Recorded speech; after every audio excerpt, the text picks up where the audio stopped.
Foreign trade is the key to prosperity. Free trade will bring on a Great Depression.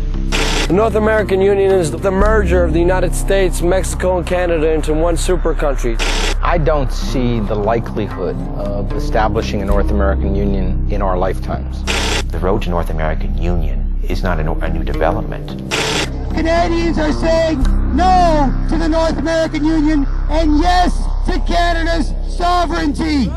The discussion here, and certainly I've been part of it and an advocate of it in a way, is that Canada, the U.S. should seek to have a deeper type of integration with more predictable rules. Our economies now are very integrated. Our societies are growing increasingly integrated. What's needed now is a North American idea for all three. What kind of stuff was discussed at this meeting regarding the future of North America? I don't remember exactly. There are clear economic benefits from having a common currency. And he said himself there will be a North American Union, a one North American currency called the Miro. I am a staunch Canadian nationalist because of globalism. It's essentially the centralization of power into fewer hands. Canadians, Americans, and Mexicans will lose their sovereignty. Maybe national sovereignty is not such a good thing. I don't buy into the conspiracy theories around meetings. Do not be embarrassed. Do not be shy. Who cares if they call you conspiracy theorists? This is the truth. You get political change of fundamental nature of this sort only if you have a real big earth-shaking event. It's not going to stop with the North American Union. It's going to be one further step along the road to one world government.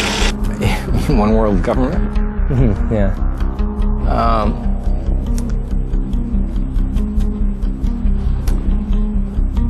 I personally think it will come.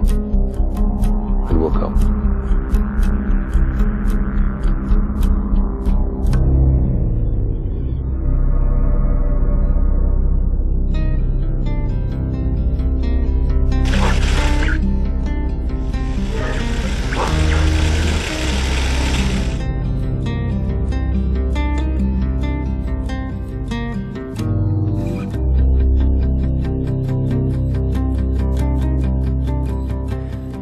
In your time serving as the Canadian ambassador to the United States and subsequently helping forge the free trade agreement between Canada and the U.S., did you ever discuss the possibility of creating a North American Union that would be much like the existing European Union?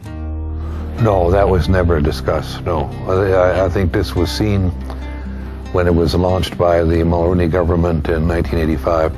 It was seen as a trade agreement. We didn't even talk of it at that time. The government did not want to talk of it at that time as a free trade agreement. It was seen as a comprehensive trade agreement with the United States, not with Mexico or any other partner. It was bilateral in concept. As time went on, we began to talk about it on both sides of the border as a free trade agreement. But there was never a notion, to my knowledge, anywhere in the system up on top or in the bowels that thought of this as a North American Union. After the free trade agreement was signed in 1989 and came into force, the United States and Mexico decided they wanted to have a similar agreement. And they proposed negotiations on a bilateral basis between the two countries to have another FTA of their own. Canada was concerned about that because we felt, among other things, that it could be a painful experience if Mexico, for example, were able to get a better deal than we did, or get concessions that we didn't, in order to protect our interests. And they were actually going to model their agreement on the Canada-US agreement. It was going to be a Canada-US agreement, whatever add-ons they could put, or adjustments. So we said, well, we want to be part of the negotiations. So then NAFTA came into existence, and you had there for the first time the notion of trilateralism, or a North American continent. One has to look at what has been the effects of these agreements. And they've been very good for some powerful sectors and not at all good for poorer people, for working people, for those that are not benefiting from corporate profits. So here in Canada, for example, since we signed the bilateral free trade agreement with the United States, 2/3 of Canadian families have experienced a decline in their real incomes.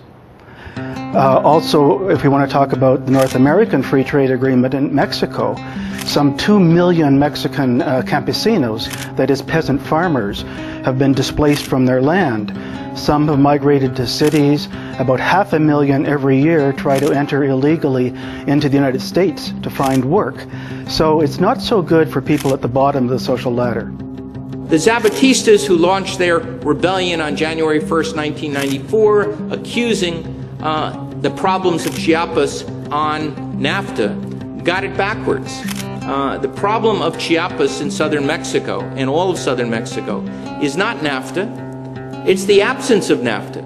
I think the beauty of North America is that our three countries are pragmatic and they're problem solvers. They ask themselves, we've got a problem here in our economy, we've got a problem here on our borders, we have a problem in the environment, how are we going to solve it? Is the best way to solve it is if we do it at the local level, at the national level, or would it make more sense if we explored it at the continental level or the global level? We determined a long time ago that the best way to deal with trade is at the global level. The General Agreements on Tariff and Trade in 1947 decided on a course that would systematically, over time, dismantle trade barriers. And they have. They brought them down very far. Not far enough, but they brought them down very far. That was done at the global level. I'd be in favor of continuing down that path of negotiating between sovereign governments to solve different problems, to create an institution, create a broader sense of identity or of North Americanness as part of an instrument to help us avoid our parochialism and solve shared problems.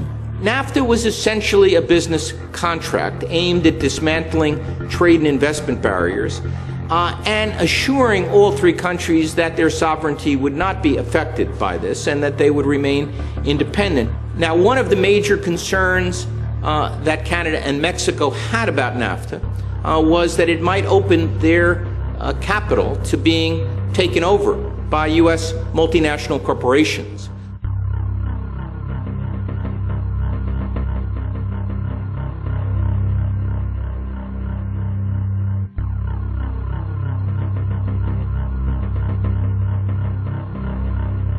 If you are a large corporation and you are given national treatment with any country, meaning as a corporation, even if you're a foreign corporation, which most of Canadians, Canada's primary corporations are foreign controlled these days, that you're given the rights of a citizen in that nation with the powers of a citizen. And corporate rule is pretty much free trade. But where it sits right now is that as the corporations have gained the status of citizens, they can challenge our laws. So even if municipalities, federal or provincial bodies establish laws for our country, for the best interest of our country based on our collective will, then the corporations can successfully challenge those laws and sue us for passing laws that infringe upon their investments and their trade.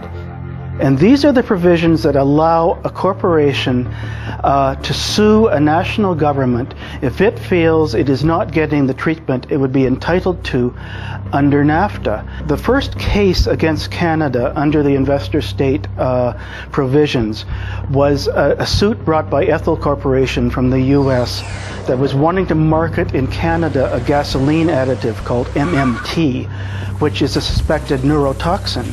It was stated by our government that we're going to ban additives to fuel that involve methyl manganese because it's harmful to individuals neurologically and otherwise. It's been linked to attention deficit disorder and other problems. But when we passed those laws, the Ethel Group sued our country, said, how dare you pass laws that restrict our trade, and even we're doing it for the benefit of our own country. Well, Canada, the Canadian government responded to that suit by effectively apologizing to Ethel, by paying them $13 million US in compensation, and by withdrawing the ban. So it didn't even have to go through the full adjudication process before Canada backed down. Our country is being defined and shaped by regulatory bodies, by corporations who have no accountability whatsoever to the Canadian people. I don't see that this harmonization, unionization is good for the Canadian people, period. Never was, never will be. Needs to stop. Now, there have been 50 suits approximately under the investor state provisions so far. I say approximately because some of them are still secret. We don't know. There have been 19 against Canada, 17 against Mexico, and 14 against the United States. And of these, Canada has settled out of court or lost 4 cases, Mexico has lost 3 cases, and the United States has not lost any, because adjudicators are very reluctant to use this against the U.S. When Brian Mulroney proposed the free trade agreement, it was a Canadian initiative.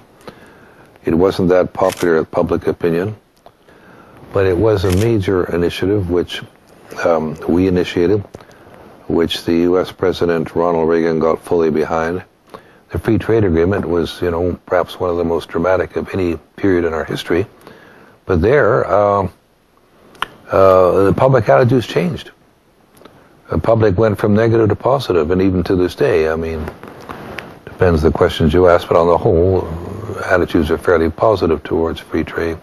Free trade is not good for any nation that's involved in free trade. No nation benefits from free trade. How would you feel about a North American Union, kind of like a European Union between Canada, the U.S., and Mexico? I think that would probably not work. That would not work. Nah, man. That wouldn't be a good idea. I think maybe Canada and the U.S. would be okay together. I don't think Mexico. They shouldn't do that, because at that point, Canada is no longer going to be Canada. Canada has a hard enough time keeping its identity. I'm a Canadian, so I want to stick with my country.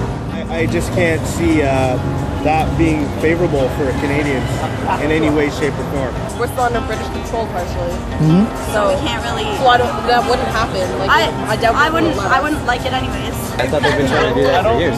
Okay, you think it's a good idea? Go ahead.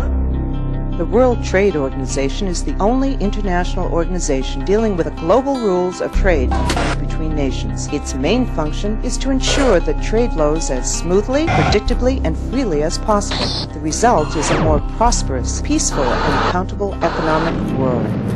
What's the WTO all about? It's all about greed. It's all about, look at these kids up here. They got a sign up that says, don't trade our future. For these young kids in the street today, it's about their future being traded off by corporations who frankly don't give a shit what happens to them. That's what it's about. That's what people are fed up with it. They understand it. Direct action brought these people together. Many of them on the street I've talked to have never been in a direct action before. They feel very empowered. They're starting to understand that people can be empowered and take charge of things themselves, and direct action is perfect for getting people in that role to take charge over their own lives.